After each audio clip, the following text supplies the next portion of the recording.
آج آپ کے سامنے یہ بات ذکر کرنی ہے کہ قرآن کریم کے ہمارے اوپر کتنے حقوق ہیں۔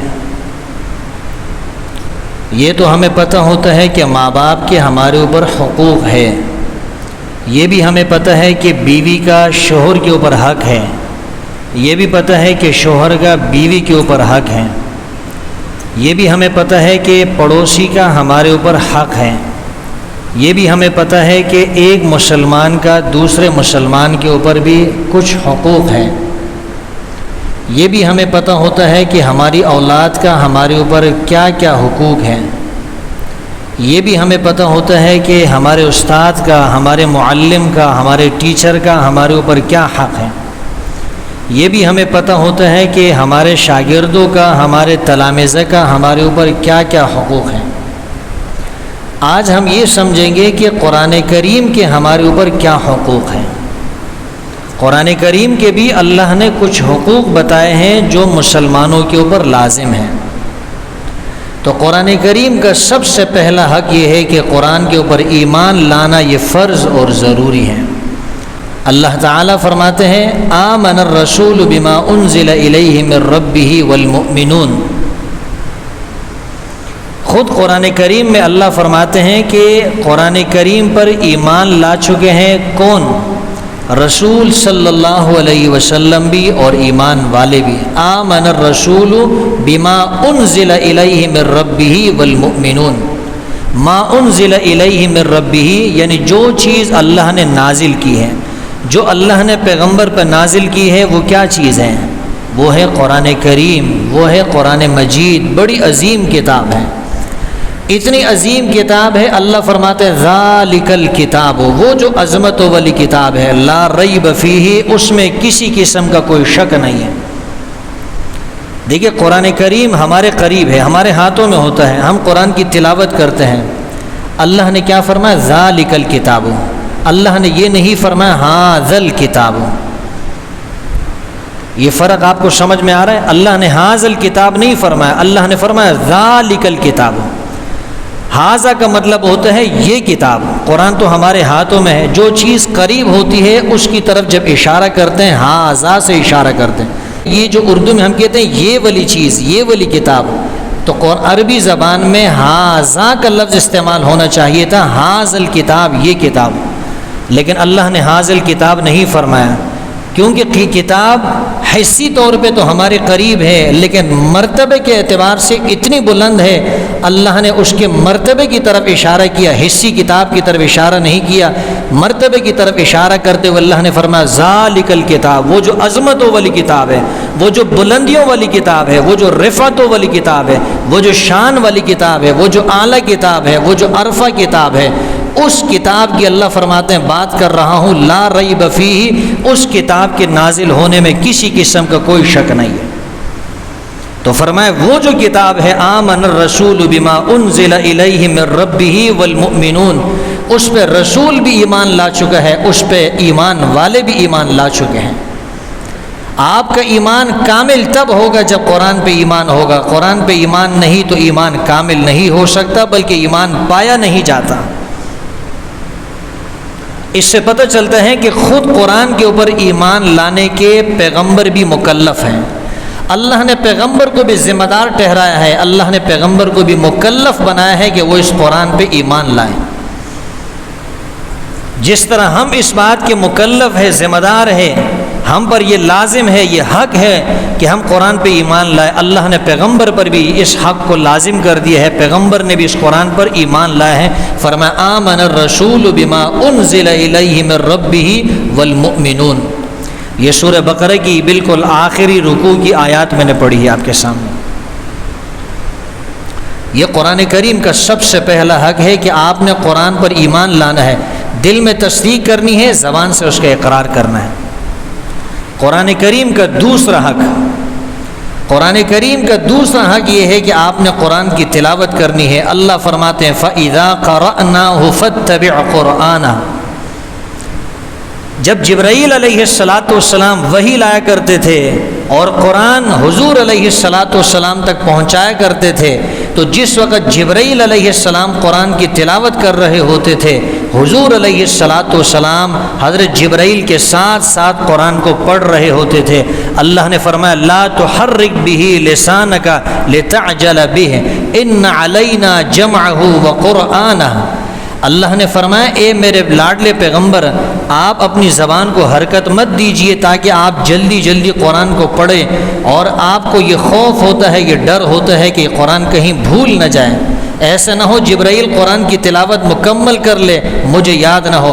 اللہ نے فرمایا ان علینا جمعہ وقرآنہ، اس قرآن کو آپ کے سینے میں جمع کرنا، محفوظ کرنا، اس کو پڑھوانا، فرمایا یہ اللہ نے اپنے ذمے لے رکھا ہے۔ اللہ فرماتے ہیں یہ ہمارا کام ہے۔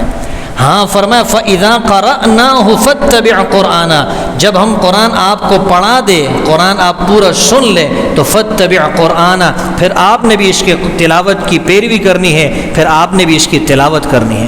تو قرآن کا دوسرا حق کیا ہے؟ تلاوت قرآن ہم نے کرنا ہے۔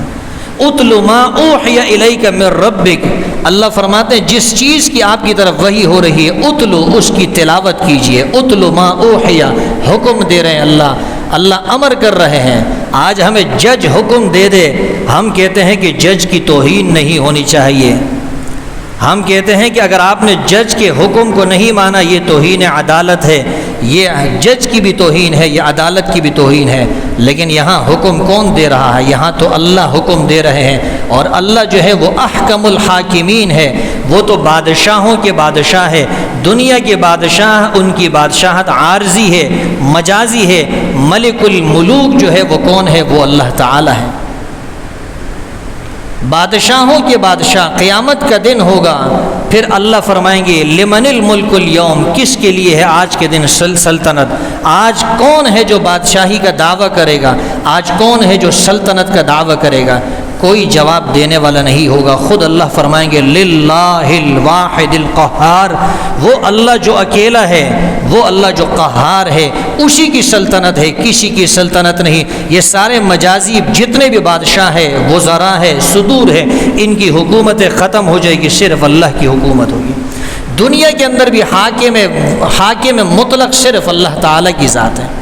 دنیا میں اللہ کا حکم چلتا ہے، مجازی خداؤں کا، مجازی بادشاہوں کا حکم نہیں چلتا، حکم اللہ کا چلتا ہے۔ ان کو تو اللہ نے صرف ایک مجازی طور پہ اختیارات دے رکھے ہیں، حکم اللہ ہی کا چلے گا، نظام اللہ کا چلے گا، قانون اللہ کا چلے گا جو اللہ نے قرآن کے اندر بیان کیا ہے۔ تو اللہ فرماتے اتلو ما اوحی الیک من ربک، یہ کسی عام آدمی کا حکم نہیں، اللہ کا حکم ہے۔ جو وحی آپ کی طرف نازل ہو رہی ہے اس وحی کی تلاوت کیجئے۔ اور اللہ نے جب پیغمبر کے مقاصد بیان کیے، فرمایا هو الذی بعث فی الامیین رسولا منہم یتلو علیہم آیاتہ، پیغمبر کا بھی سب سے پہلا مقصد یہ ہے کہ وہ اس امت کو، اس قوم کو وہ قرآن کی تلاوت ان کو سنائے گا، ان کے سامنے قرآن کی تلاوت کرے گا۔ قرآن کا پہلا حق یہ ہے کہ ہم نے قرآن پہ ایمان لانا ہے۔ قرآن کا دوسرا حق یہ ہے کہ ہم نے قرآن کی تلاوت کرنی ہے۔ آج افسوس سے کہنا پڑتا ہے، ہم یہ تو کہتے ہیں کہ سویڈن کے اندر گستاخی ہو رہی ہے قرآن کریم کی، سویڈن کے اندر قرآن کریم کی بے حرمتی ہو رہی ہے، ڈنمارک کے اندر قرآن کریم کی بے حرمتی ہو رہی ہے، فلاں ملک کے اندر قرآن کریم کی بے حرمتی ہو رہی ہے۔ ہم اپنی اداؤں پہ غور نہیں کرتے، ہم اپنے طرز عمل کو نہیں دیکھتے، ہم نے کون سے قرآن کی تلاوت کی ہے؟ ہم نے بھی تو قرآن کو پس پش ڈال دیے ہے، نہ قرآن کی تلاوت کرتے ہیں، نہ قرآن میں تدبر اور غور کرتے ہیں، نہ قرآن پہ ہم عمل کرتے ہیں۔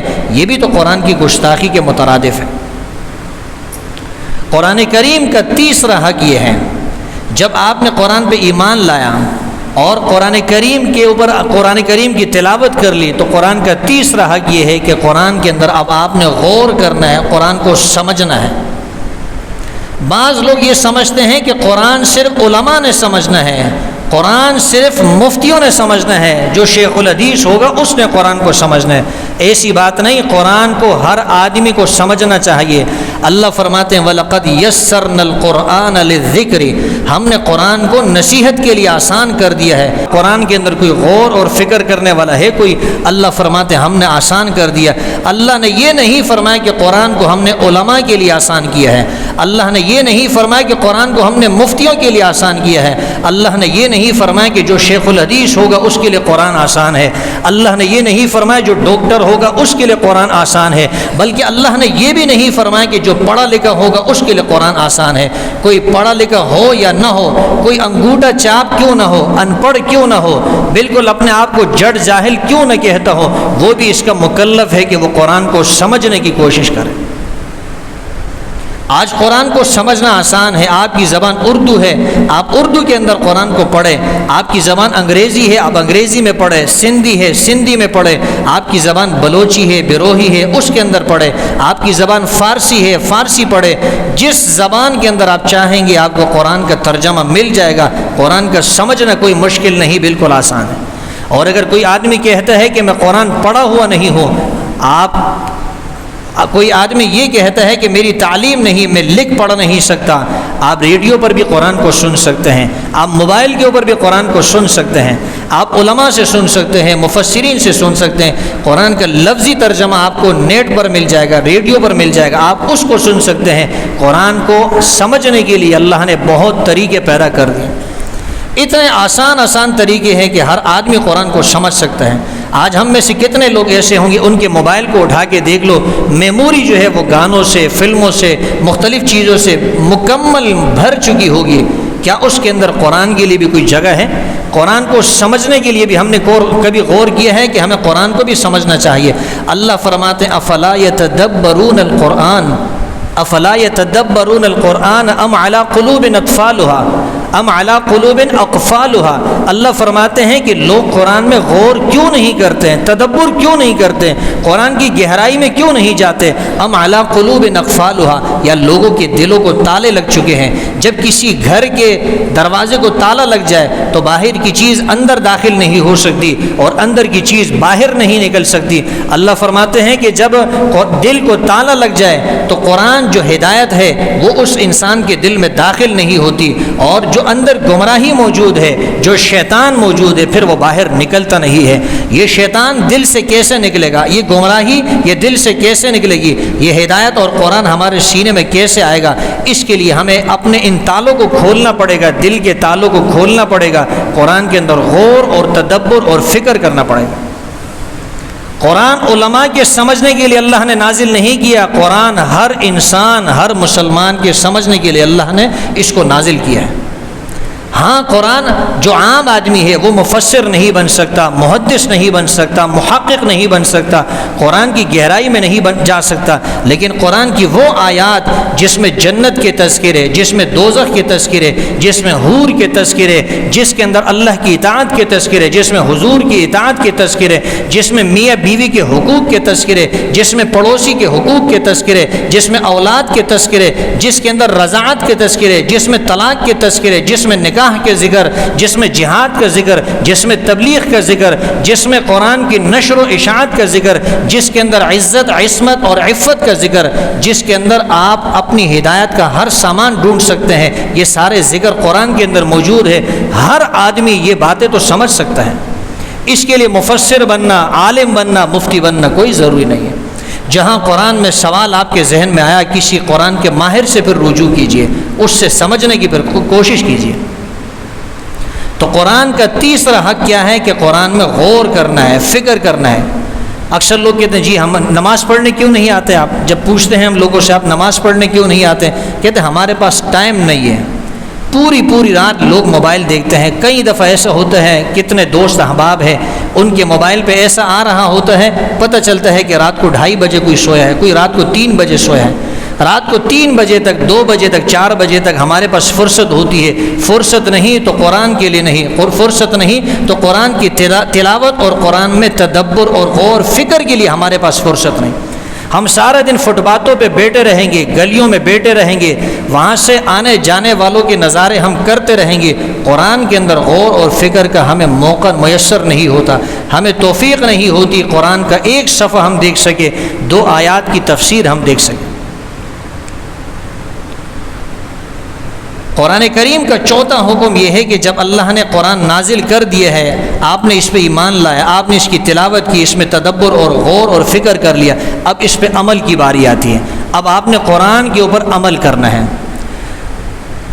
جب قیامت کا دن ہوگا، حضور علیہ السلام جو رحمت للعالمین پیغمبر ہیں، حضور علیہ السلام صرف انسانوں کے لیے رحمت نہیں، صرف مسلمانوں کے لیے رحمت نہیں، آپ تو مسلمانوں کے لیے بھی رحمت، کافروں کے لیے بھی رحمت، مردوں کے لیے بھی رحمت، عورتوں کے لیے بھی رحمت، جوانوں کے لیے بھی رحمت، بوڑھوں کے لیے بھی رحمت، بچوں کے لیے بھی رحمت، یہاں تک کہ حیوانات کے لیے بھی رحمت۔ اور صرف حیوانات نہیں، کائنات کے ایک ایک ذرے اور ایک ایک چپے کے لیے حضور علیہ السلام کو اللہ نے رحمت مرا کر بھیجا ہے۔ اللہ نے فرمایا وما ارسلناک الا رحمۃ للعالمین، وہ رحمت للعالمین پیغمبر، اللہ فرماتے ہیں جب تک یہ رحمت للعالمین پیغمبر موجود ہوتا ہے میں عذاب نہیں دیتا۔